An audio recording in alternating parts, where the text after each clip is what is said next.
Friends, ladies and gentlemen, at this time we are going to begin the memorial services for David L. Nach. If you have a cell phone or a pager, we would ask for you to please turn them off or place them into the silent mode. And today's services will be officiated by Rabbi Shachar Ornstein from Shir Chadash.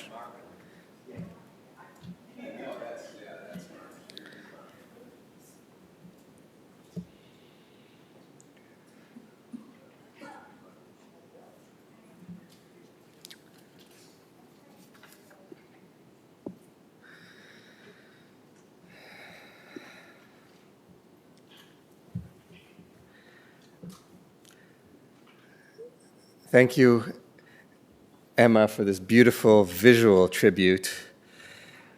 We're also going to be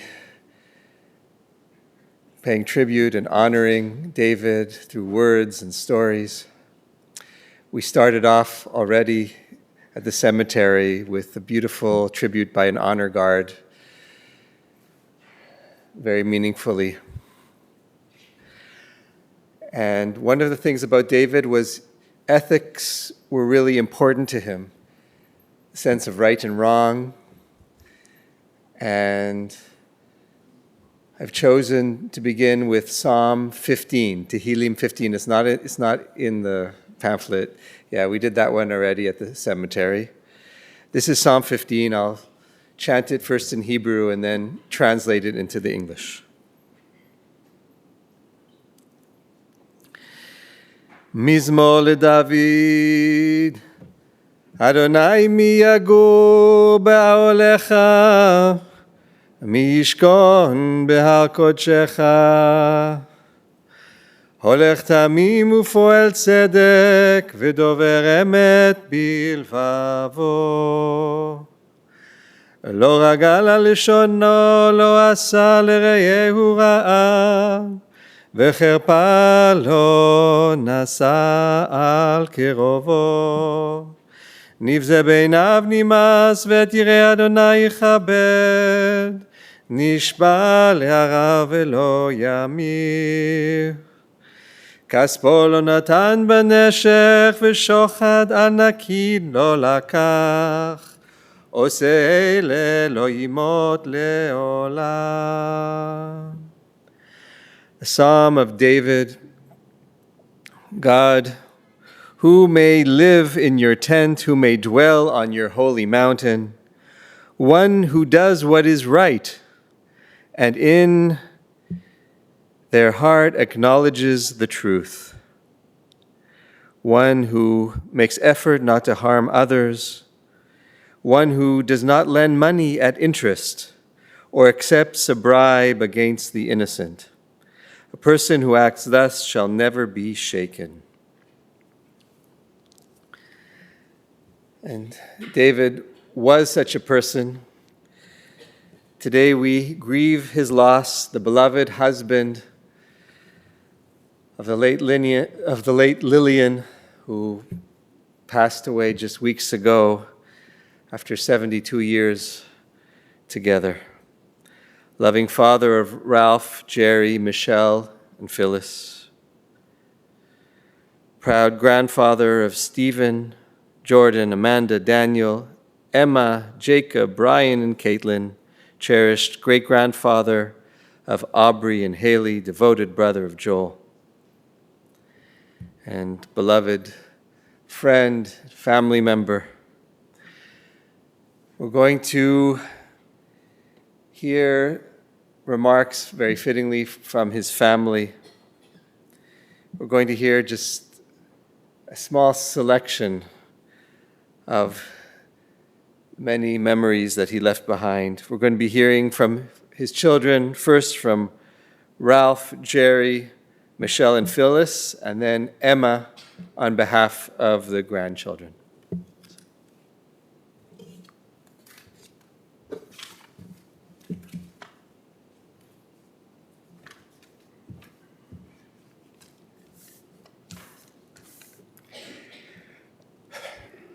Thank you all for being here today as we pay our respects to my dad, David Lawrence Nach.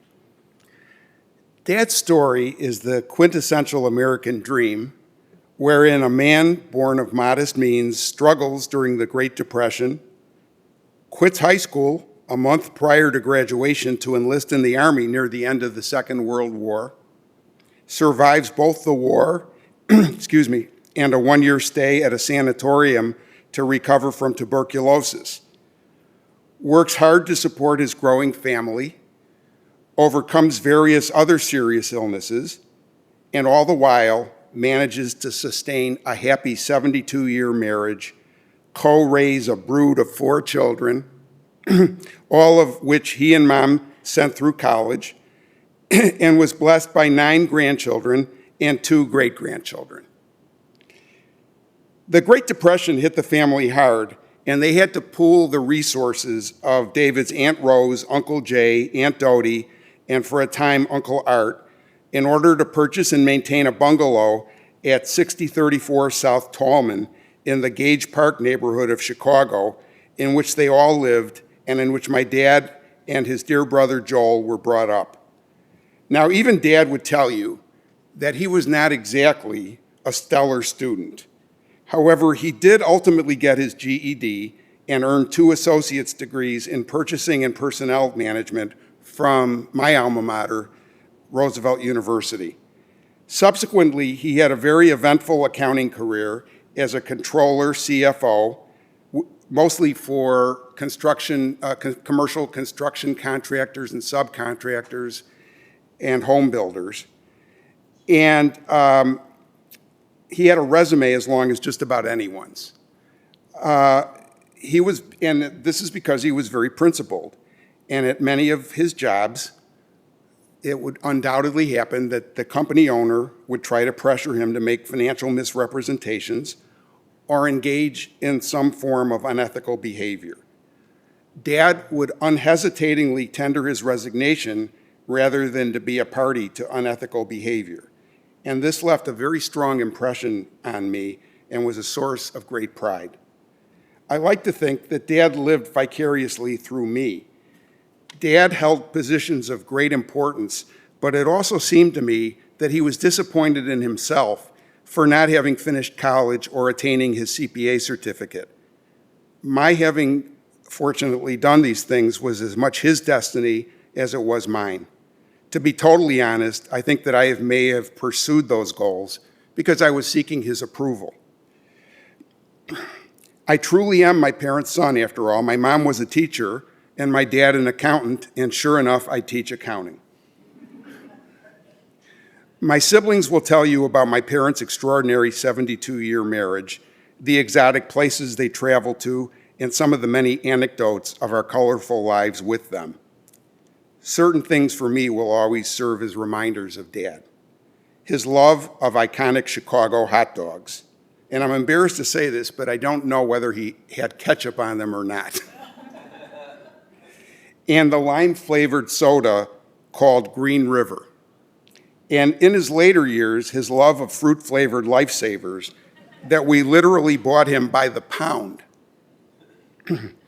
I take great comfort that in his later years, all I ever had to do to get Dad to smile was to show him pictures of his 2 great-granddaughters, Aubree and Haylee, and it always elicited his familiar combination chuckle and smile. That is what I will miss the most about Dad, his very real love of family and pride in his children, grandchildren, and great-grandchildren. Sergeant David Nach, you may be at ease knowing you achieved what was most important in life and left us all with a lasting legacy.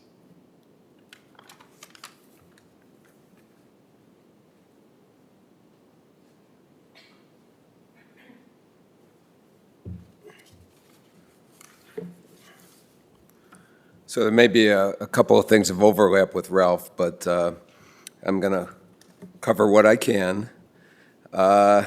Thanks to all attending today and listening on live stream. Our family has had a whirlwind of tragic events as of late, with a few very happy ones mixed in, such as life. My sister-in-law, Marcie's mom, passed away on May 31st. My mom passed away on June 12th, and now Dad on July 21st. And of course, my sister Phyllis got married on July 13th, in between the two passings of our parents. As my wife Marge put it, we should make a movie and call it One Wedding and Three Funerals. In any event, we are gathered here to honor my father, David Lawrence Nach, who passed away just 2 days ago at the ripe old age of 98. I'm going to touch on various other subjects which my follow-up siblings will probably give more details and give it from their perspectives. As Ralph said, Dad grew up in a household with no less than 6 adults during the Great Depression, and his brother Joel didn't arrive until 13 years later, so he was basically the only kid.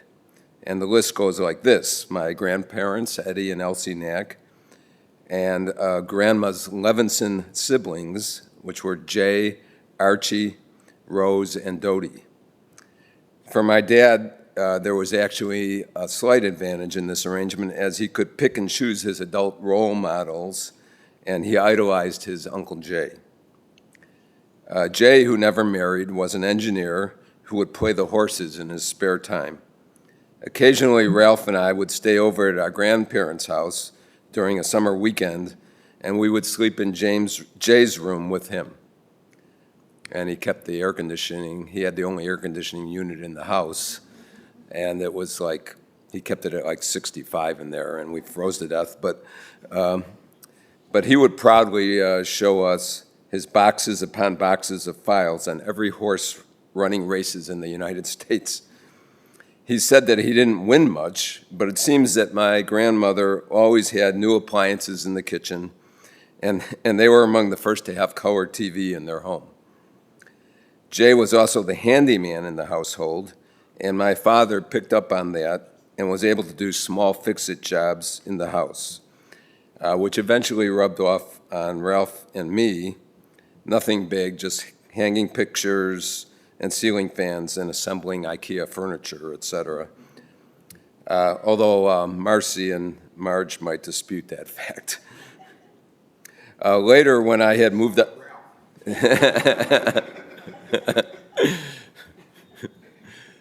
Okay, it was just me. Later, when I had moved out to East Rogers Park, I would ride my bike over to my parents' house apartment and help them with small tasks, and they would feed me dinner. And we would have great conversations about my life, and rarely would my father ever talk about his own much. Moving on, us kids believe our dad to be half human, half feline, as it appears that he had 9 lives and performed many death-defying feats. So I'm going to list them for you here. One, Ralph had mentioned before, he contracted tuberculosis while in the Army when he went to a dance and had contact with an infected girl. As a result, he spent a year in a sanatorium. At the age of 50, he contracted a rare disease called pemphigus. This disease was insidious in that not only could it cause open sores on your skin, but also on your internal organs. It was always fatal until the discovery of cortisone. My father was able to go to a Mayo Clinic in Minnesota, where they treated him with heavy dosages of cortisone and in an experimental treatment of liquid gold injected into his bloodstream. This did the trick, and once he had survived for 5 years, he had survived the disease. Number 3, one of the consequences of the gold treatment was that it made his blood sort of toxic and brought his white blood count way down. At the same time, the heavy dosages of cortisone caused atrophy in his muscles to the point where he could barely lift his legs to walk. So I used to drive him around to appointments and places he wanted to go. I took him downtown for an accounting conference that he wanted to attend, and afterward we were walking in downtown Chicago. On the sidewalk there was a grate that was not much more than 1/4 of an inch above the pavement. but my father could not lift his legs high enough to clear it and tripped, going flat on his face onto the cement, breaking his nose. Someone called 911, and we took an ambulance trip to the hospital, and they patched him up. But he had also scraped his elbow badly, which became infected shortly thereafter.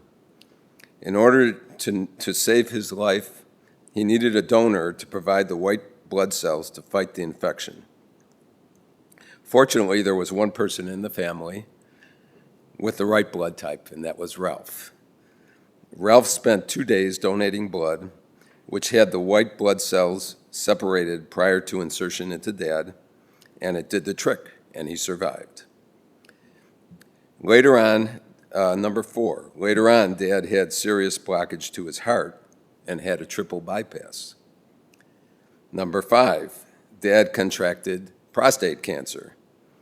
They caught it early and used what was another experimental treatment at the time.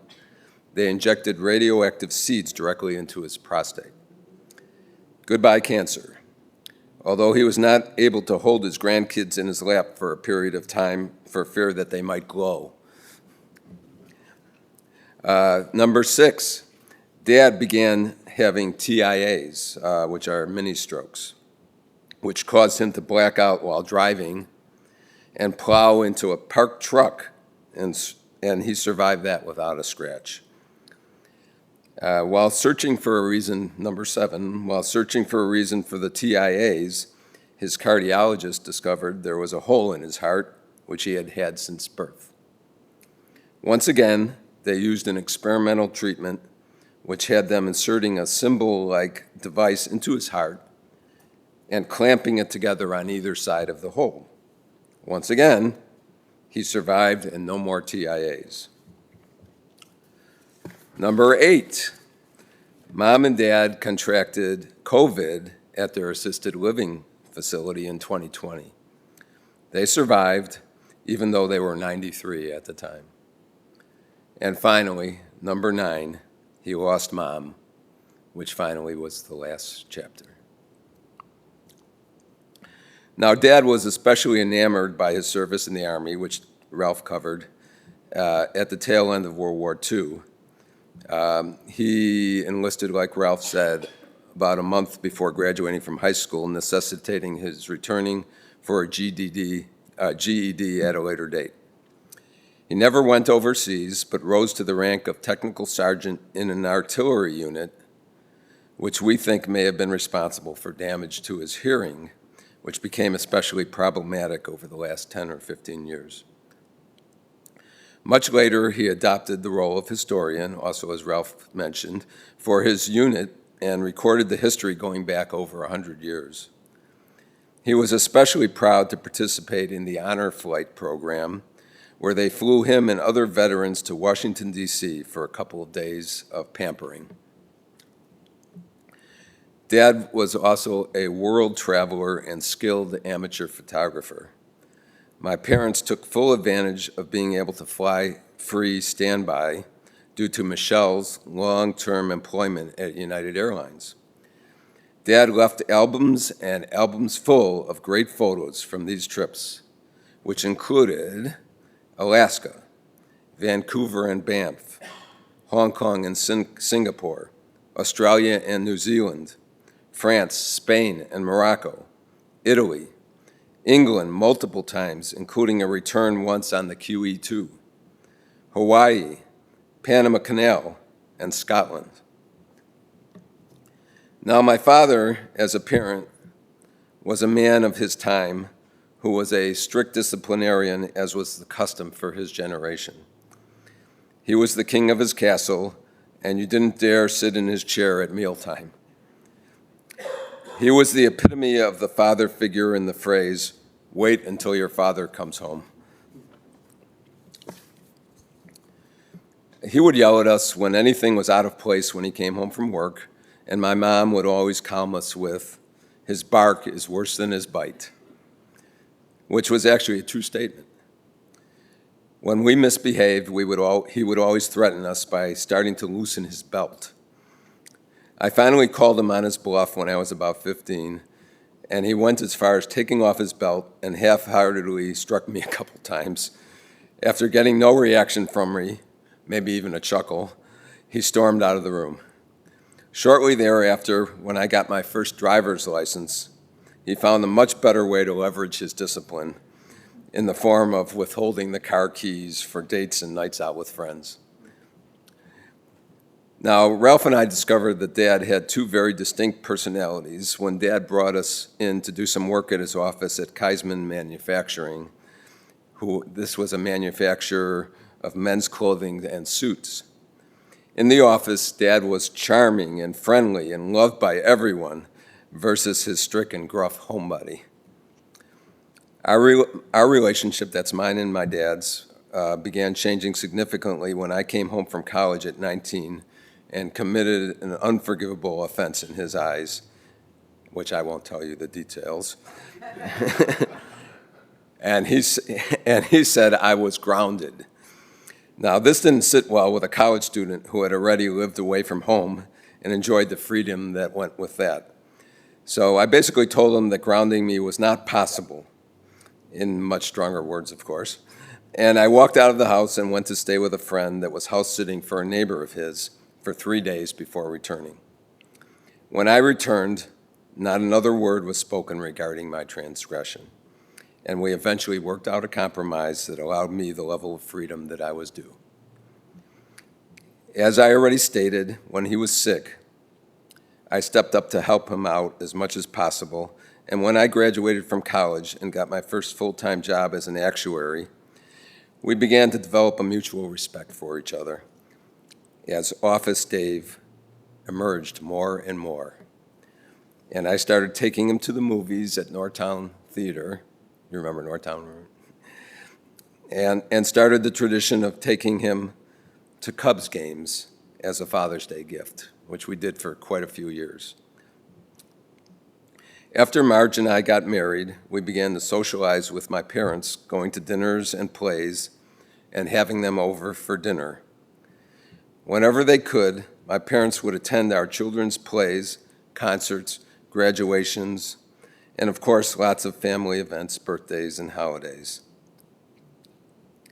I also want to add, going back to when we were kids, that we also went on several driving trips around the U.S. and even into Canada for a wedding for our dear relatives, Judy and Jack in Winnipeg. So these were not insignificant trips. They went a long way, and I think Michelle's going to tell you a little bit more about that when she speaks. But one interesting one was when we went to Washington, D.C., and had been driving for hours to get to Washington, and we were trying to find our hotel, and Dad got on this turnpike that did a circle around Washington. And we could not find the right cutoff to get off to go to the hotel. So basically, we circled Washington, D.C. about 4 or 5 times before he finally figured it out. Another trip was a big one was when we went to see Expo 67 in Montreal, and we took a route that took us across Ohio and all the way to Boston. And we went to some of the sites in Boston for with the Minutemen and all that, and then we went up to Canada, went through Quebec and Montreal, and we finally wound up in Montreal for the Expo 67, and then and my father had and.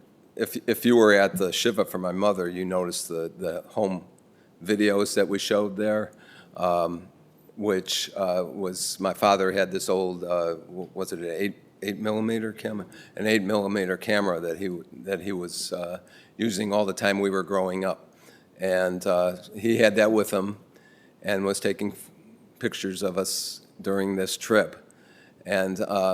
On the last day of the trip, we had to stop in Detroit before heading home. And we stopped at a motel, which was right across the street from Tiger Stadium in Detroit, not a good neighborhood. But they said they had a guarded lot, and we were too tired to lug all of our luggage up into our room. And we had a station wagon, which didn't have anything covering. You could see through the windows, basically. You could see all the things there. So when we woke up in the morning, we woke up to the fact that the car had been broken into and all of our luggage was stolen, as well as the movie camera. So we never have those movies. Anyway, those were just some of the adventures that we had on the road with my dad. So to sum it all up, here is a response I got from a close friend that moved to Dallas a number of years ago that I had just notified of my parents' passing yesterday. His response was, "Wow, that's amazing. A wonderful life together. Raised some great kids, even Ralph." Smiley face.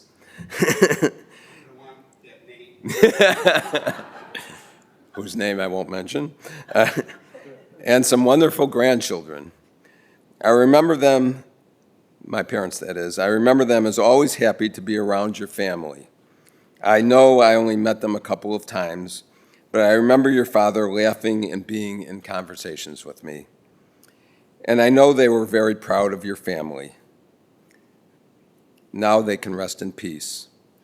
So this was in response to my text to him as follows, after he asked how our family was doing. Considering they were both about 98 and in hospice, not a big surprise, though it's always a bit of a shock when it actually happens.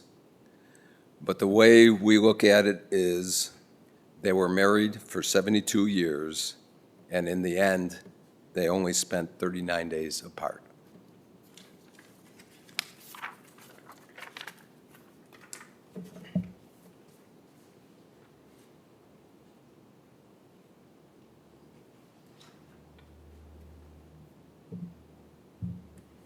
Hi. Let me share just a little bit about my dad. Parents are not supposed to have favorites, but I must admit that I was Dad's favorite, followed close behind by Phyllis.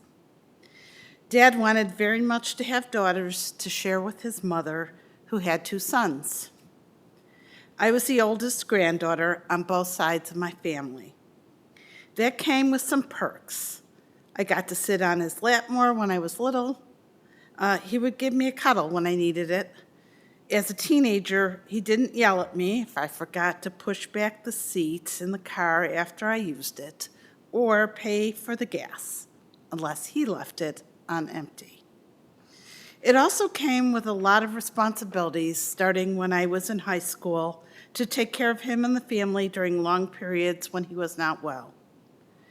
Dad could be very stubborn, which meant in recent years I fielded a lot of calls from caregivers, nurses, etc. By saying Michele said so, they could get Dad to take medicine, eat his dinner, or generally do what they asked, even when he didn't want to. Not a responsibility I expected, but for which I am glad I was helpful. Here are some of the things that my dad valued or taught me through example. Value number 1, work hard with integrity and honesty. My father would not cook the books in any way, shape, or form. If asked to do anything untoward or illegal at work, he would quit and move along. Dad changed jobs frequently, sometimes as much as 3 times in a year. This was always to better himself and provide for his family. Not at all like other men his age who often stayed at the same company for their entire working life. Integrity in work and life were important to him. Value number 2, be honorable. Serve your country when you are needed. Dad was very patriotic, displaying the flag on our house for Veterans Day, Memorial Day, and other American holidays. You have already heard about his Army days as a sergeant and the great pride he took in that time in his life. Ralph and Jerry were allowed to play with Dad's collection of Army trucks and tanks. He didn't share them with just anybody. He regularly watched war movies and the TV show Combat with us when we were kids. He went on the honor flight to Washington, D.C. in his 80s and served as the unit historian for the 83rd Artillery Unit. He made some of his best friends during his service to the country. My father was very upset with the idea that my brothers protested the Vietnam War when they walked out of high school classes with Mom's permission and encouragement. The idea that he had raised potential conscientious objectors did not go over well. Value number 3, dance to the music. Dad appreciated classical music, but also the big bands of the 40s and beautiful women. As a young man, he belonged to Jewish clubs that would sponsor dances almost every weekend at ballrooms around Chicago. This gave him the opportunity to date many women over the years and take a picture with almost every one of them. He was definitely a ladies' man before he met Mom. One of the first times he met Mom was at a Yom Kippur night dance, and after 72 years of marriage, the rest, as they say, is history. Value number 4, be informed and know what's going on in the world. My parents read the Chicago Tribune every day. After dinner, one of the kids had to walk to the local drugstore to buy the evening edition of the newspaper. Dad did not like it delivered because that was the morning edition, and by the time he read it, the news was old. It was important to make sure the date was for the next day so you knew it was the late edition. If you did it wrong, Dad would send you back. They also listened to the nightly news every evening. They encouraged us to watch it with them. My parents were also world travelers. They loved to explore new places, cultures, and soak up experiences that would inform their worldview. My dad enjoyed driving, which was a good thing since Mom didn't drive. Family vacations were mostly within a short driving distance, but sometimes were further afield to Canada for Expo 67, to Winnipeg for a cousin's wedding, and Washington, D.C. When we went on car trips, Dad was almost gleeful.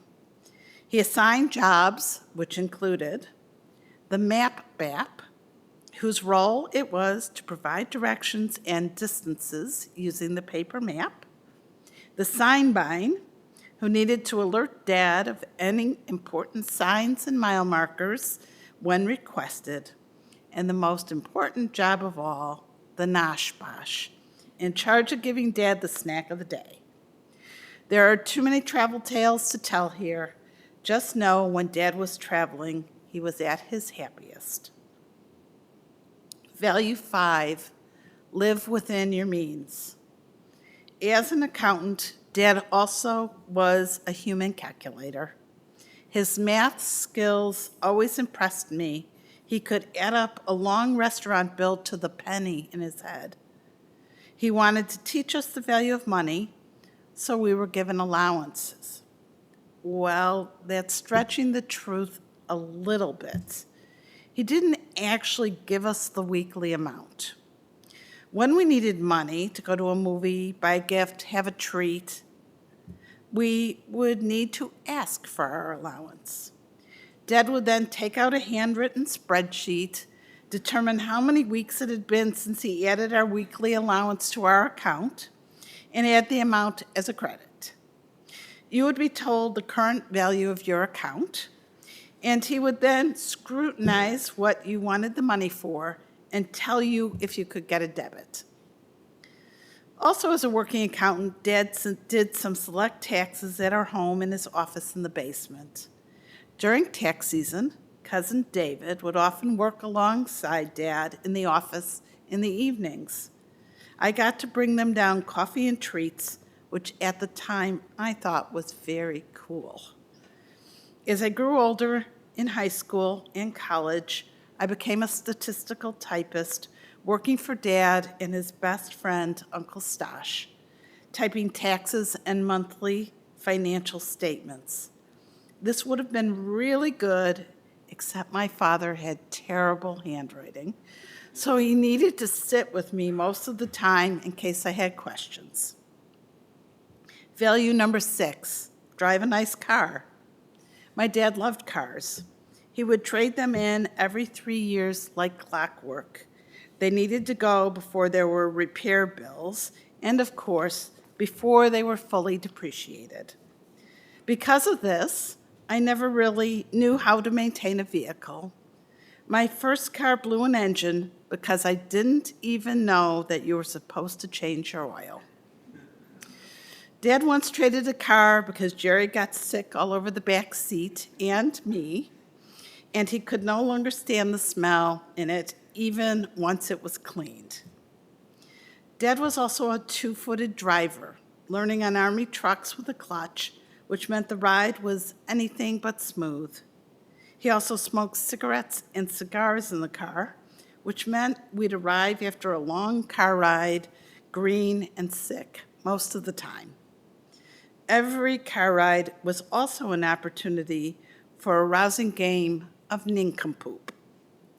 This game consisted of the kids, not in seatbelts, kneeling on the back seats, looking out the back window and shouting, "Nincompoop," to every car that passed Dad. This could go on for hours. Value number 7, set the rules and be king of your castle. My father had strict rules about when you had to be home, the appropriate times for telephone calls, never after 9 p.m., what was appropriate to wear out of the house. He really did not like my overalls. He once hung up on a boss of mine who called at 10:30 because he could not find some paperwork. My father told him he would have to wait and talk to me in the morning and don't ever call the house that late again before he hung up on him. I thought I'd get fired. You always knew where you stood with Dad, and he would clearly call you downstairs to right any wrong. He often said he only had kids so they could do the chores. Dad was definitely king of the castle. He would say, "If you live in my house, you follow my rules." Value number 8, be picky and eat candy all the time. Grandma Elsie used to prod her son to eat by saying, "David, eat," or "David, swallow." To say that Dad was a picky eater would be an understatement. After finding pin feathers in his chicken while in the Army, my father never ate chicken knowingly again. He did not like fish because of the bones and would not go to his mother's for a meal on a Wednesday, which was when my grandmother served boiled meat from the soup. Dad was a meat and potato kind of guy. Meat well done to the point that it was as tough as shoe leather, and potatoes of any variety. It wasn't until I was in my 20s that I found out that steak could be ordered medium or rare. Dad was a sucker for a hot dog, which was eaten out or prepared for him at home every Saturday for as long as I can remember. They made him happy, reminding him of when his father ran a diner. Sweets were a whole category of their very own. Dad loved them. The worse his diabetes got, the more he ate them, much to my chagrin. Candy favorites included spearmint leaves, root beer barrels, Milky Way or Three Musketeer bars, chocolate, and of course, his lifesavers. Ralph ordered giant bags of candy, and even though we rationed them, Dad went through his lifesavers in record time. If you needed to find Dad at North Shore Place, you simply followed the wrappers. Chocolate-covered cherries were a favorite of his throughout life. Aunt Dodie and Aunt Rosie used to have a box hidden in their closet, conveniently in the same place all the time, just for Dad. Here's some closing thoughts. Dear family, I will leave you with these closing thoughts. While Dad could be tough on us, he was extremely proud of our accomplishments. He would excel about our education, be gratified by our professional lives, pleased as we each had a family of our own, filled with delight watching his grandchildren, and more recently his great-granddaughters, strive to fulfill their potential. While he did not say it often, he certainly loved us, and he knew we knew it, and he also knew that we loved him too. Dad, I hope you are listening. Michele says, rest in peace, and I am hoping God has some chocolate-covered cherries hidden for you and an infinite supply of lifesavers. Thank you.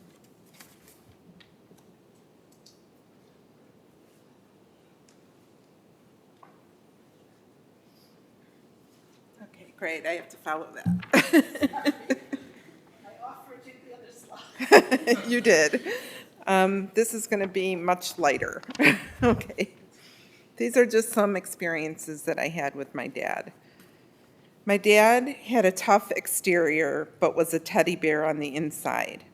When I was a kid, most of the neighbor kids were afraid of him. This came in handy when a couple of boys were picking on me. He would poke his head out the front door, yell, and they would all scurry away. He was a great defender, and if you crossed him, look out. There was the time I took out a book from the Northtown Library for a school project, and I returned it when I was done. The librarian kept calling and telling Dad that I didn't return it, and it was overdue. He told her his daughter wouldn't lie. He and I went to the library, and we found the book on the shelf, and boy, did he let that librarian have it. When I was 16, here's a theme with cars, okay? Dad said I couldn't drive his car because it was a company car. I think there was probably a way he could have made that happen, but used it as an excuse. After getting a ticket while driving on my permit, thank you, Jerry, he pretty much said I could never drive his car. Many years later, when I had my own new car and we were moving Mom and Dad from the house to the condo, he needed to borrow it to bring some things over. When I came to get more things to move up to the condo, I found it had rolled down a hill under a chain and the whole hood was scratched. He had left it in drive. That was the last time I would ever let him drive my car. As you know, Dad was an accountant. He would carry a pen and index cards in his pocket. He had one for each one of us kids when we were adults. Anytime he bought or paid for anything for us, even something for $1, he would jot it down on our index card. And when we saw him, before saying hello, he'd take the card out and let us know exactly how much we owed him. I don't know if we ever paid him, though. Dad also loved to nosh on sweets, as you've heard. Even with his diabetes, he still loved his sweets and his lifesavers, as you heard. But he would sneak cookies and thought he was being coy, but we always knew what he was doing. One time, we were at an event that had sweets out. I saw him putting them in his pocket. A lot of them in his pocket. I asked him what he had in his pocket, and he said, nothing. I said, do you swear? Now, I'm going to embellish what he actually said, because I don't think it's appropriate here. But I asked him, and he said nothing. And when I asked him, do you swear? He held his hand up and he said, gosh darn it. He often came with a quick comeback to things. Every night, Dad would come in Michelle's and my room and tuck us in. At the time, it was thought to be healthier to sleep on your stomachs. But he would not leave the room until we turned over, even if we really didn't want to. I'll wrap it up by saying that although he wasn't very affectionate or demonstrative, I knew I was loved when he called me baby.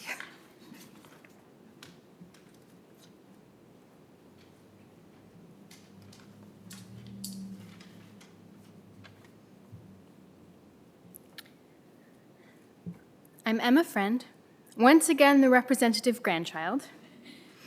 My cousins did say they would have voted for me last time, so I've taken that as my endorsement to represent us all again. Papa, as we called our grandfather, was always a bit gruff.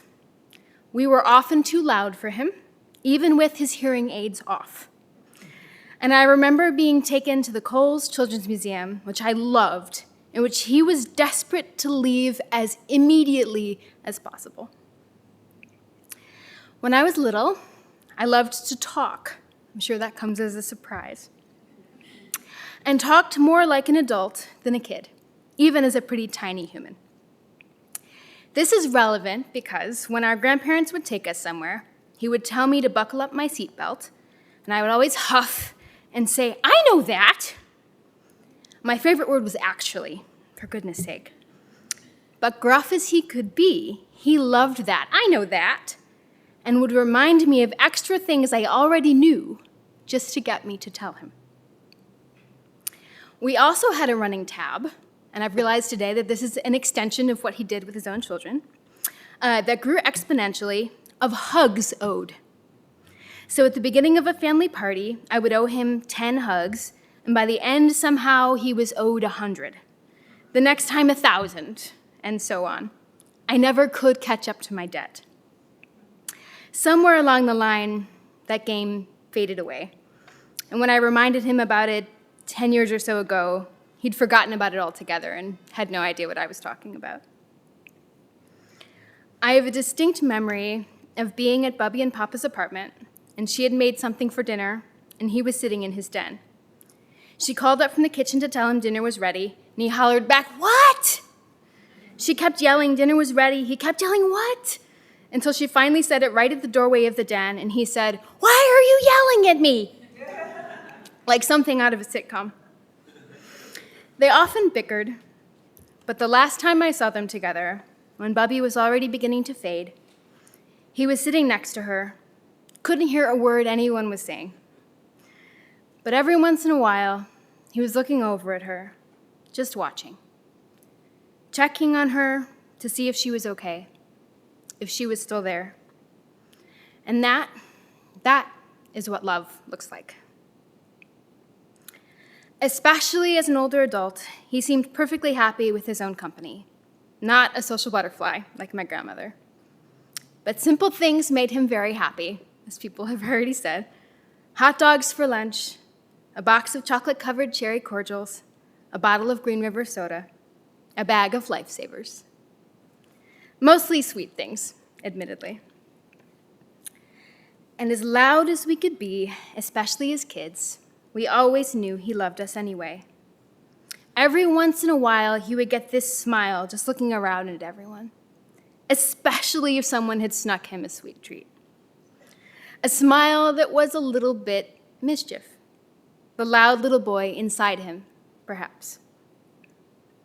So later today or tomorrow, sneak a sweet treat in his honor, and be as loud or as quiet as suits you. You know he would.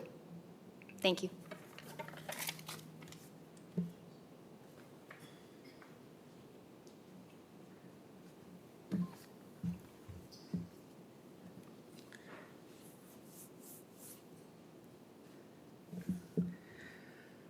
Thank you all for those lovely tributes, sharing a little bit about who he was and what he has meant to you and will continue to mean for you.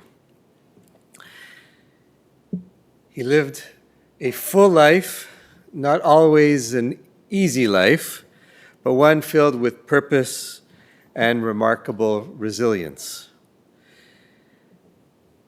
He leaves behind a beautiful legacy, and we heard from some of his legacy, his children, on behalf of his grandchildren, great-grandchildren, and he was beloved by friends, also even his nurses and extended family. He wasn't perfect, but he was authentic. He was a survivor, a provider, proud soldier, devoted husband, father, proud grandfather and great-grandfather. And today we honor the long, meaningful, and principled life of David. May his memory be a blessing. May his memory be for strength, for ethics, for leadership, and may he rest in peace, reunited with his beloved Lillian. Zichrono livracha. We invite everyone to please rise for the memorial prayer.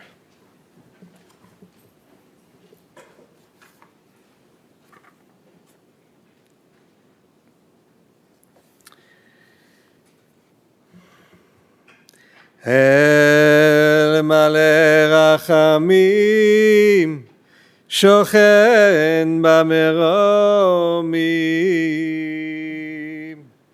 המצא מנוחה נכונה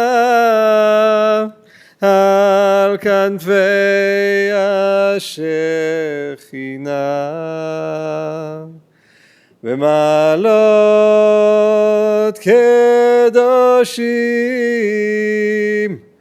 וטהורים כזוהר הרקיע מזהירים את נשמת האיש היקר והנכבד החייל דוד בן אדי ואלסי שהלך לעולמו. בגן עדן תהא מנוחתו. לכן בעל הרחמים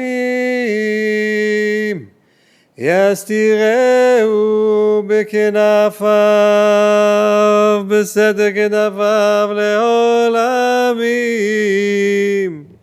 ויצרור בצרור החיים את נשמתו. אדוני הוא נחלתו, וינוח בשלום על משכבו, ונאמר Amen. O God, full of compassion, yes, please join me on the back, or in the middle, prayer for compassion for David's soul. O God, full of compassion, you who dwells on high, grant perfect rest beneath the sheltering wings of your presence among the holy and pure who shine as the brightness of the firmament unto the soul of David Lawrence Nach, who has gone unto eternity. Lord of mercy, bring him under the cover of your wings, and let his soul, bound up in the bond of eternal life, be God's possession, and may he rest in peace. Amen. And finally, it's been unbelievable number of weeks, about 7 weeks or so, for the family, up and a lot of downs, and hearts go out to the family, and may you feel healing and strength and feel comforted by so many those around you who care about you know that you have people who are here for you, and may God heal your wounds. And we have some announcements, Shiva, about Shiva, and so on. So please, Jeremy.